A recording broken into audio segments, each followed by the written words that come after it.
Wanda Hamidah lega kini telah berdamai dengan mantan suami, Daniel Patrick. Singgung masalah ego yang tinggi. Permasalahan Wanda Hamidah dan mantan suaminya, Daniel Patrick akhirnya selesai. Keduanya sepakat untuk menempuh jalur damai atas konflik yang terjadi di antara mereka. Seperti diketahui sebelumnya, Wanda Hamidah dilaporkan atas kasus dugaan pengrusakan dan menerobos rumah Daniel Patrick. Dari kejadian ini, Wanda Hamidah sadar bahwa sikapnya tak pantas dibenarkan. Selain itu, ia juga mengaku belajar banyak hal dari peristiwa tersebut.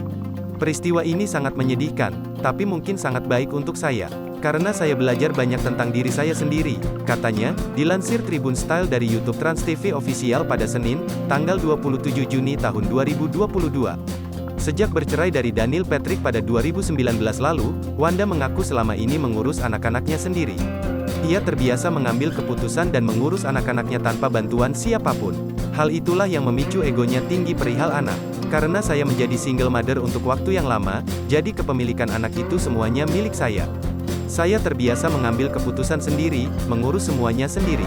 Pengalaman ini membuat ego saya besar atas anak, terangnya. Meski begitu, Wanda sadar bahwa dirinya harus banyak belajar untuk lebih bersabar. Sebetulnya kalau kami berdua sabar, ini nggak akan terjadi. Kami merasa ini ego kami bahwa dia nggak mau menunggu saya nggak mau menunggu dia, pungkas Wanda Hamidah.